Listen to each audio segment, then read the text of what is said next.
All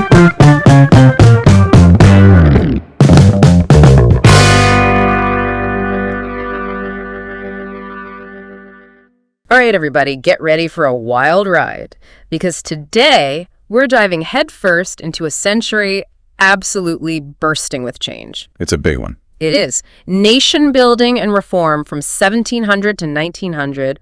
We're talking revolutions, empires rising and falling, and ideas taking root that honestly we're still grappling with today. Definitely still grappling with them. Yeah, and we're not just gonna, skim the surface here, just dates and names. We're going deep. We're going for the why behind it all. The why is key. It's about understanding those forces, the ideologies clashing, the ambitions of those in power, and ultimately how it all trickled down, how it impacted ordinary people. Exactly. And we've got a ton of ground to cover with these sources, European revolutions, obviously, but also the rise of imperialism and colonialism, Italian and German unification. Don't forget those massive shifts in Russia and the Ottoman Empire, and then the unique ways nation building played out in Latin America and Africa. Buckle up, because it's a lot. It is. But it's also fascinating to see those connections, right? How it all fits into this bigger global tapestry. Absolutely. A tapestry woven with threads of change, upheaval, and sometimes straight up chaos. All right, so let's start with Europe in the 1700s and 1800s. Think of it like this. Europe's a powder keg just waiting for a spark. Okay, I'm intrigued. And that spark, that's the Enlightenment. Those big revolutionary ideas are spreading like wildfire, challenging the old ways of doing things, the old systems of power. Suddenly, people are demanding a say in how they're governed. It's really a pivotal moment because the Enlightenment lays a foundation for so much of what unfolds in this era. Like what? Give me the highlights. Well, it emphasized reason, individual liberty, and this radical notion that government should be based on written constitutions, not just the whims of monarchs. And the separation of church and state. Huge. Huge is an understatement. And this wasn't just about politics, right? We see this surge in cultural nationalism, the idea that people with a shared language, history, culture, all that, they should have their own nation. Exactly. It all gets tangled up with Romanticism, the artistic movement that basically put commotion and national identity on a pedestal. So it's like the Enlightenment gave us the blueprint for new political systems, and Romanticism provided the fuel, the passion, the drive to actually demand change. I like that analogy, the heart and the mind of a revolution. And then, boom, it all explodes in 1848 with the revolutions. 1848, a year for the history books. It is. Let's start with France, where we find King Louis-Philippe face-to-face with some very angry Parisians. They're demanding reforms. And they're not messing around. We're talking students, workers, middle-class folks, all fed up with the king's policies and that lack of political representation. So they take to the streets, build barricades, and basically they're saying enough is enough. And get this, the telegraph, this brand new invention at the time, is spreading news of the revolution faster than anyone could have imagined. It was a game changer, for sure. Events in one country could now inspire action in another almost instantly. A domino effect, all fueled by the telegraph. And of course, the Austrian Empire, which is already kind of a powder keg in its own right, gets hit hard. Oh, absolutely. The Austrian Empire, remember, it's this patchwork of different ethnicities and nationalities, all held together into the Habsburg monarchy. So these revolutions, they basically rip at the seams, exposing all those simmering tensions. You've got peasants demanding an end to feudalism, workers striking, and various ethnic groups like the Czechs and the Hungarians pushing for independence. It's chaos. Total chaos. Yeah. And the Habsburgs are scrambling to maintain control. Meanwhile, over in Germany, a group of over 800 delegates gets together in Frankfurt. 800, that's a lot of delegates. It is, and they have this bold, audacious goal to create a unified German nation. Whoa! That's a big deal. For centuries, right, the German-speaking lands had been fragmented, divided. The Frankfurt Assembly, they're trying to forge a new national identity, a unified Germany. So you've got all this revolutionary fervor, these dreams of unity and change. Right, and the energy is palpable. But here's the catch. All those revolutions, they ultimately fail. Yeah, the revolution is one thing, but actually governing effectively, that's a whole other challenge. So why did they fail? Well, for one thing, all these revolutionary groups, each with their own vision, their own agenda, they couldn't agree on how to move forward.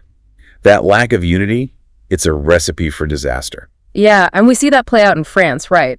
The political liberals clash with the socialists, leading to those bloody worker uprisings, the June days, and the irony of it all. Out of all this chaos rises another emperor, Louis Napoleon, who crowns himself Napoleon III. Talk about a twist. It's almost like revolutions can sometimes devour their own children. But even though Napoleon III took the throne, he lacked that absolute power his uncle had, so you can see those power dynamics were definitely shifting. So it's like one step forward, two steps back, kind of. But surely those revolutionary embers, they're still smoldering. Absolutely. They may not have achieved all their immediate goals, but they planted the seeds for future change. That yearning for a unified Germany, for more political participation, all that, it didn't just disappear. It went underground, waiting for the right moment to resurface.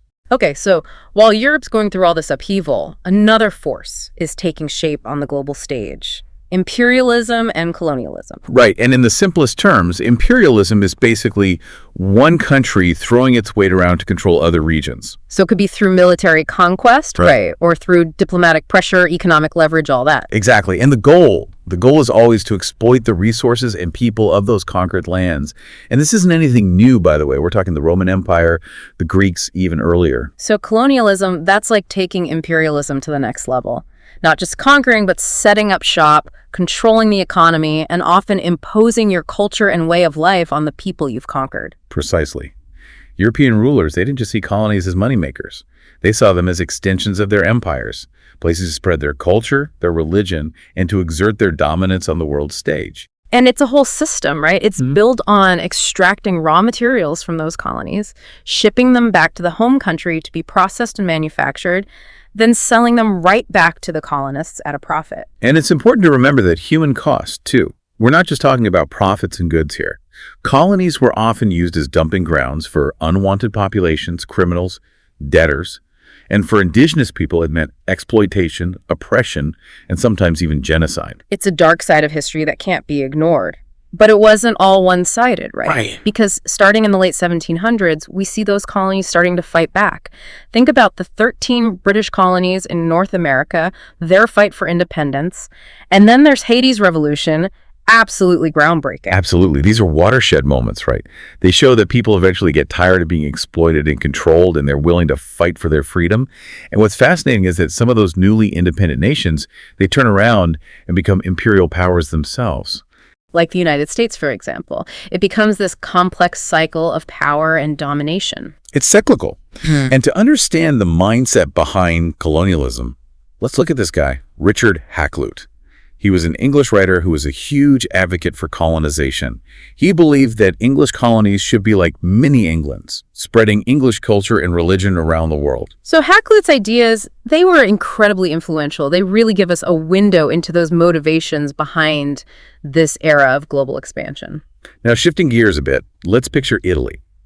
Imagine a peninsula that's been divided for centuries, a jumbled mix of kingdoms, city-states, and those papal lands. This is Italy after the Roman Empire. Fragmented, vulnerable, and honestly ripe for the picking. Totally. But then along come those Napoleonic Wars, shaking things up, introducing those potent nationalist ideas that we were talking about earlier. It's like throwing a match into a room full of gunpowder. So Napoleon's conquests, they completely disrupt the existing power structures and spark this new sense of Italian identity. And suddenly people are thinking, hey, maybe we should be one nation, not a collection of squabbling states. Right. But of course, the Congress of Vienna, those guys, they're all about maintaining the status quo after Napoleon's defeated. A unified Italy, not on their watch. Nope. They much preferred a nice, neat, divided Italy that they could control. It's all about maintaining that balance of power, right? But that doesn't stop those whispers of unification from spreading. It doesn't. And that's where secret societies like the Carbonari come into play. They operate in the shadows, working to undermine Austrian control, fanning those flames of Italian nationalism. And out of this movement, two key figures emerge. First, there's Giuseppe Mazzini. He founded Young Italy and basically became this revolutionary mentor training that next generation of freedom fighters. And then there's Giuseppe Garibaldi, a real-life action hero who cuts his teeth literally fighting for freedom in South America. Garibaldi is a fascinating character. He's a skilled military leader, charismatic, and just passionately devoted to the cause of Italian unification. And those South American adventures, well, they proved invaluable when he returned to fight for Italy's freedom. So last time, we left off with Italy yearning for unification and a certain swashbuckling Giuseppe Garibaldi making a name for himself in South America. Oh yeah, Garibaldi, what a guy. A real force of nature. So picture this. Young Garibaldi, training as a ship captain, gets tangled up in the revolutionary Carbonari, and ends up exiled to South America. It's like something out of an adventure novel. I know, right? He ends up in Brazil, then Uruguay, fighting alongside revolutionaries, learning guerrilla warfare tactics. He even leads this group called the Red Shirts. It's seriously, you can't make this stuff up. The red shirts. Yeah, the Red Shirts. But what's really interesting is how those South American experiences shaped him as a leader. He learned to be resourceful, adaptable, and how to inspire incredible loyalty in the men he commanded. All skills that would be very, very useful when he returned to fight for Italy's freedom. So how does Italy actually go from a bunch of divided states to a unified kingdom? Well, that's where Camillo Benso, the Count of Cavour, comes in. He was the Prime Minister of Sardinia, and let me tell you, this guy had a plan. Okay, so Cavour, what's his deal? Cavour was a brilliant strategist, a real political mastermind. He knew that unifying Italy wouldn't be easy. It would take a combination of diplomacy, military might, and popular support all working together. So a delicate balancing act. Exact. And what were the first steps? First, he focuses on modernizing Sardinia, making it a model for other Italian states to follow. Okay, makes sense. But he also knew that Sardinia couldn't take on Austria alone. Austria at that time controlled a large chunk of northern Italy. So what does he do?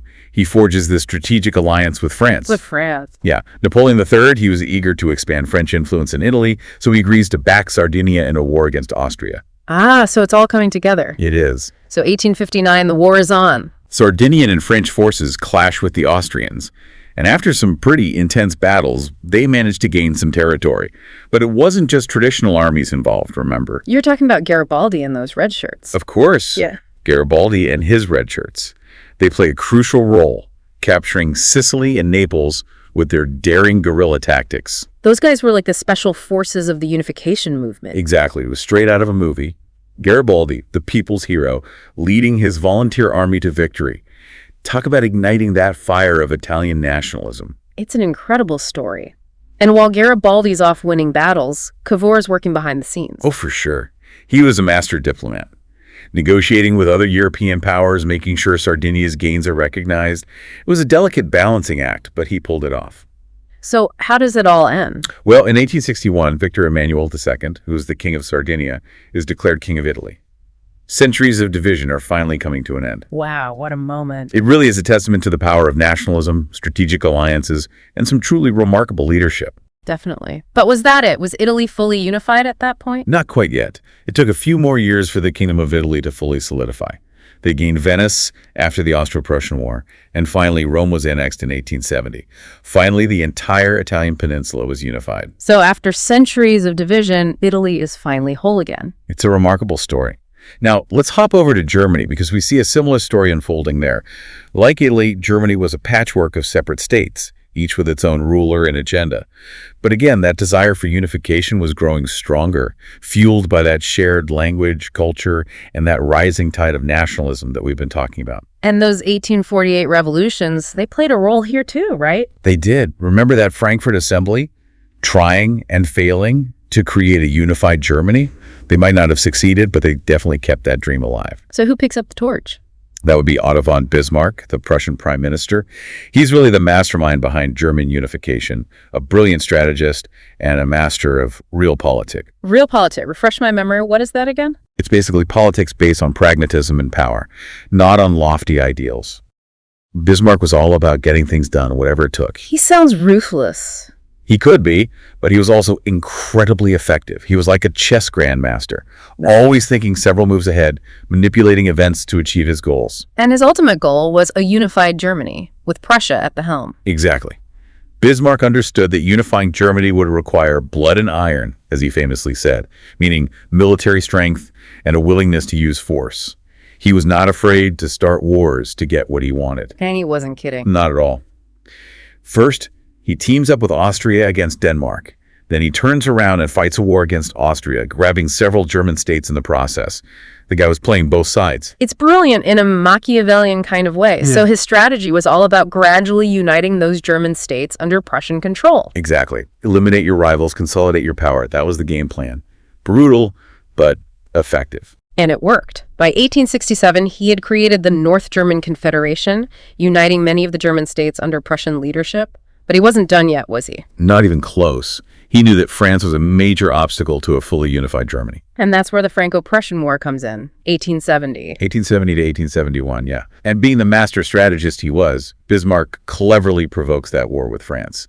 And the Germans, they win decisively. So Bismarck finally achieves his goal. He does. In the aftermath of that war, the German Empire is proclaimed, with Kaiser Wilhelm I as its emperor. Another huge moment in European history. A new power had arrived on the scene, and one that would play a major role in shaping the 20th century, for better or worse. Absolutely. Now, speaking of powerful empires, let's shift our focus eastward to Russia. Imagine a vast land ruled by czars, a society deeply rooted in tradition, but also yearning for modernization. Sounds like a recipe for some serious internal conflict. It was. This is the Russia of Peter the Great. He takes the throne in the late 17th century, and this guy, he was obsessed with Western Europe. In fact, he even goes on a secret trip in disguise. A secret trip in disguise. That's pretty sneaky for a czar. He wanted to see for himself how things were done in the West, learn about shipbuilding, manufacturing, all that. He was a hands-on kind of ruler, that's for sure. So what was his vision for Russia? Peter saw how far behind Russia was compared to the West, and he was determined to catch up, to modernize the army, create a powerful navy, and transform Russia into a major player on the European stage. He wanted to drag Russia into the modern world, kicking and screaming if he had to. And by the sounds of it, kicking and screaming is exactly what happened. He could say that. He forced nobles to shave their beards, adopt Western-style clothing, mandated their service in the military or civil service, and established new schools to teach Western ideas and technology. Talk about shaking things up. Wow. Peter was not messing around, so these reforms, they were pretty radical. They were. He was trying to change Russian culture and society from the top down. But maybe his most ambitious project was the construction of a brand new capital city. Oh, right. St. Petersburg. St. Petersburg, exactly. Designed to be a symbol of his vision for a westernized Russia. A grand city on the Baltic Sea that could rival the great capitals of Europe. But of course, building it came at a huge cost, with thousands of peasants dying in the process. There's often a human cost to these grand visions. There is. And Peter's legacy is definitely complex. He transformed Russia into a major power, but his reforms were often brutal, enforced with an iron fist. He's a symbol of both the possibilities and the dangers of modernization. A complicated figure, for sure. So what happens after Peter the Great? Well, Russia sees a line of rulers who continue to expand the empire. One of the most interesting is Catherine the Great, a German princess who becomes Empress of Russia in the 18th century. Catherine the Great, she's another one history remembers. Oh, absolutely. Catherine was shrewd, ambitious, and she actually embraced some of those Enlightenment ideas. She promoted education, corresponded with Enlightenment thinkers like Voltaire. But she also wasn't afraid to be ruthless, was she? No, not at all. She was a pragmatist who understood the importance of maintaining power. She strengthened the state, consolidated her own power, and continued to expand Russia's territory. It's like she's trying to balance those Enlightenment ideals with the realities of ruling a vast and often unruly empire. Exactly. And, it highlights those complexities of the Enlightenment's influence on Russia. Catherine, she promoted certain Enlightenment values, but she also ruled with an iron fist and didn't really do much to improve the lives of ordinary Russians, especially those serfs who were tied to the land and had very few rights. So a mixed bag, to say the least. Now let's turn our attention to the Ottoman Empire, this once mighty power that's facing some serious challenges in the 18th and 19th centuries. It's a stark contrast to those rising empires of Europe that we've been talking about. It really is. The Ottoman Empire, which at its peak had controlled vast swaths of territory across Southeast Europe, North Africa, and the Middle East, is now facing internal strife, external pressures, and a growing technological gap with the West. And it's starting to be seen as the sick man of Europe, right? Exactly. That nickname really highlights its vulnerability and those mounting challenges it's facing. And there are all these intense debates within the empire about how to address these problems. Traditionalists who want to return to the old ways versus reformers advocating for European-style modernization. It's like they're caught between a rock and a hard place. They were. Caught in this tug of war between tradition and reform, a struggle that so many empires face when they're trying to adapt to a changing world. It's a question of identity, right? How do you hold on to your past while embracing the future? It's a tough one. And a key turning point for the Ottomans is the Greek War of Independence in the 1820s. They lose control of Greece, which becomes an independent nation. It's a major blow and exposes just how weak the empire has become. So a wake-up call for the Ottomans. It was. And it leads to this period of reforms known as the Tanzimat, The Tanzimat. which aim to modernize the state, promote equality for all subjects, regardless of their religion, and streamline the administration, basically trying to catch up with those reforms happening in Europe. But just like we saw in Russia, change doesn't come easily. It doesn't. Those Tanzimat reforms faced pushback from traditional forces who saw them as a threat to their power and way of life. It's hard to change a system from within when that very system is resistant to change. So what happens? Does the push for reform just die out? It doesn't. In fact, a new generation of reformers, the Young Turks, emerges in the late 19th century. Young Turks. And they're more radical. They're pushing for even greater modernization, a constitution, and a more representative government. So they recognized that clinging to the past wasn't going to work. They had to find a way to move forward. Exactly. Unfortunately, the Ottoman Empire gets dragged into World War I on the site of Germany. Yeah, it's a disaster for them. The empire collapses, leading to all sorts of problems, the redrawing of the map of the Middle East, and really decades of conflict in the region. We're still dealing with the fallout today. It's a reminder of how much those historical events continue to shape our world. But out of the ashes of the Ottoman Empire, a new nation emerges, Turkey. Right. Led by Mustafa Kemal Atatürk, who is a military hero and a reformer. Turkey goes through a radical transformation, becoming a secular republic with a focus on modernization and national identity. It's a remarkable example of nation building in the aftermath of empire. So speaking of nation building, let's head over to Latin America, where we see a whole different set of challenging dynamics at play. Latin America is a really unique case study in nation building. Because unlike Europe, where nation-states often emerge from existing kingdoms or empires, Latin America had to deal with the legacy of Spanish colonialism and the presence of powerful indigenous civilizations that predated European arrival. Right, we're talking about the Aztecs, the Incas, those incredible empires with their own complex societies and cultures. Exactly. And along come those Spanish conquistadors, driven by a thirst for gold and glory, armed with advanced weaponry and ready to conquer. It was a clash of civilizations, and the consequences for the indigenous populations were devastating. The Spanish, they weren't messing around. They weren't. They established a colonial system designed to extract resources, exploit labor, and suppress those native cultures. It's a story of dominance, oppression, and the resilience of those who resisted.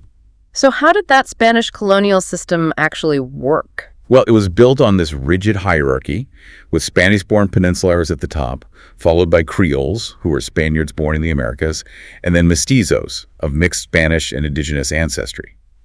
And at the bottom of this pyramid were the indigenous populations who faced discrimination, exploitation, and constant attempts to erase their cultural heritage. And religion played a big role, too. A huge role. Yeah. Catholic missionaries, they worked tirelessly to convert the indigenous populations, sometimes using force and coercion. They destroyed native temples, built churches, and imposed a new way of life on those who resisted. It was about more than just religion, wasn't it? It was about cultural domination. Absolutely.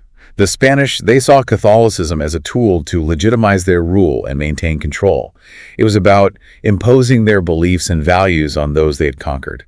So despite the brutality of the conquest and that oppressive colonial system, did those indigenous cultures survive?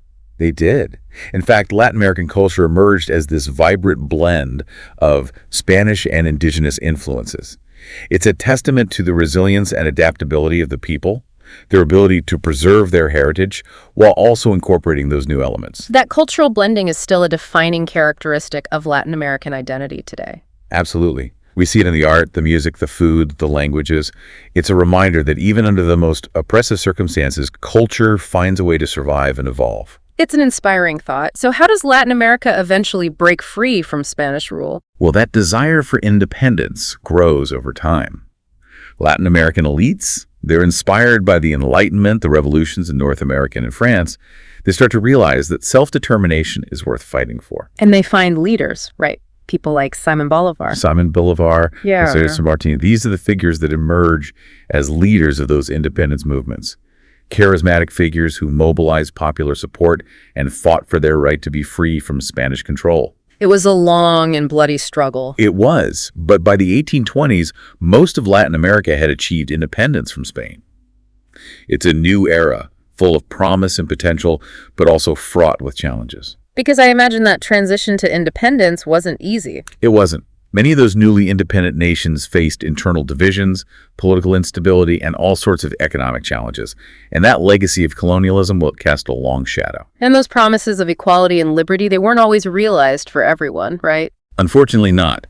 Those old social hierarchies often persisted, and indigenous populations continued to face discrimination and marginalization.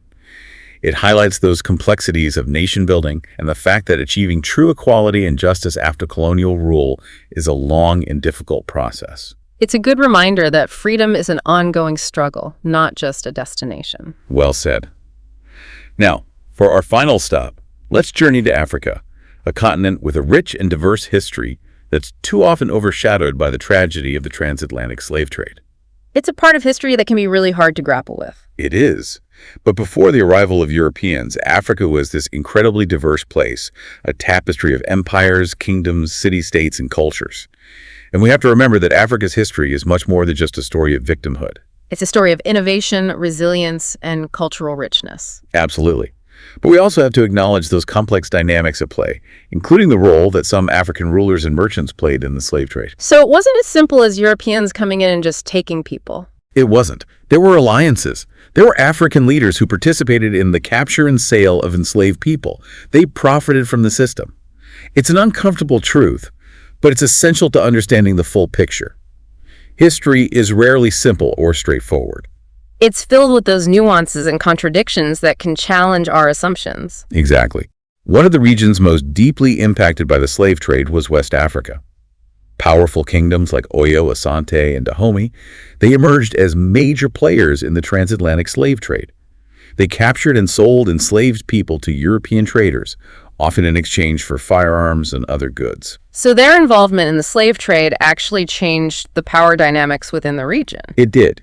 It militarized states, disrupted traditional economies, and shifted those power balances. It's a dark chapter, but essential to understanding how it shaped West African history. But even in the midst of all that tragedy, we see these expressions of African culture and resilience. We do. The art, the music, the traditions, they survived and evolved, despite the horrors of the slave trade. They're a testament to the strength and creativity of the African people. Like the Benin bronzes, right? We talked about those incredible sculptures before. The Benin bronzes are a perfect example. They were created by the Benin Kingdom, which initially resisted the slave trade, but eventually became involved. And the fact that the British looted those bronzes in 1897, well, it just adds another layer to this story of exploitation and the theft of African cultural heritage. It's a story that still resonates today, with museums and institutions grappling with questions of repatriation and how to acknowledge those injustices. Right. It's a question of who has the right to own and display those cultural treasures and how we acknowledge those injustices of the past. But as the 19th century progressed, and the slave trade was gradually abolished, those European powers shifted their focus to a new form of domination, colonialism. So instead of trading in human beings, they just decided to take the land and resources directly. Basically. And they scrambled to carve up Africa, seeking to control those vast resources and potential markets. The Berlin Conference, that was the big one, right? The Berlin Conference of 1884, 1885, yeah. That's when the European powers basically sat down and divided up Africa amongst themselves without any input from African leaders. Talk about adding insult to injury. It was a blatant act of power and domination, and this scramble for Africa was brutal. European powers imposed their rule, exploited resources, and often resorted to violence to maintain control. But the Africans didn't just roll over and accept this, did they? Of course not. There was resistance, lots of it. Think about the British colonization of South Africa and their clash with the Zulus, led by the legendary Shaka Zulu. Shaka Zulu, he's an iconic figure. He is. He revolutionized Zulu warfare, united various Zulu clans under his rule, and fiercely resisted British encroachment. But they were up against a powerful empire. They were. And despite their resistance, the Zulus were ultimately defeated, and their kingdom was absorbed into the British Empire. It's a story that, unfortunately, was repeated all across Africa as European powers asserted their dominance. So the colonial era in Africa, it was a time of profound transformation, but also immense suffering. It was. It's a period marked by exploitation, resistance, and that gradual erosion of traditional ways of life. And as we move into the 20th century, those legacies of colonialism would continue to shape the destinies of African nations as they fought for their independence and the right to determine their own futures.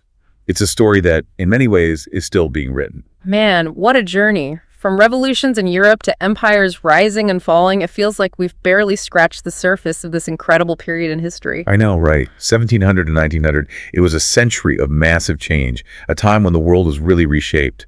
And as we've seen, these events weren't happening in isolation. They were all interconnected, influencing each other in ways that we're still trying to untangle. Like those Enlightenment ideas we talked about. They weren't just some intellectual thing happening over in Europe. They spread across oceans and continents. Exactly. They inspired revolutions, influenced reformers, sparked all these debates about liberty and equality. It's amazing to think how powerful ideas can be. It really is. And those struggles, they didn't just end when the calendar flipped to the 20th century. All those big themes we've been exploring, nationalism, imperialism, colonialism, the fight for reform, they're still shaping our world today. They really are. Just think about the debates we're having right now about national identity, the legacies of colonialism, the movements for social justice and equality. These are all echoes of the past, reminding us that history isn't just something we study, it's something we live with every single day. It's like we're carrying those historical threads with us, weaving them into the fabric of our own lives. I love that image. And that's what makes studying history so important. It's not just about memorizing facts and figures. It's about understanding those forces that have shaped our world and using that knowledge to navigate the present, to shape the future. So, as we wrap up this deep dive, think about those connections. How do those historical echoes, those themes we've been discussing, how do they manifest in your own life, your community, the events we see unfolding around the world? And don't be afraid to ask those tough questions. What parallels can you draw between those struggles for reform in the 19th century and the movements for social justice that we see happening right now? How has the legacy of colonialism impacted your own country and the world as a whole? History is rarely black and white, right? It's messy, it's complicated, it's full of contradictions, but that's what makes it so fascinating. Exactly. Embrace those complexities. Challenge your assumptions, because the more we engage with the past, the more we understand the present. And the more we understand the present, well, the better equipped we are to shape the future. That's a great note to end on. Keep exploring, keep questioning, keep connecting those dots, because who knows what insights and discoveries are waiting for you in those historical threads.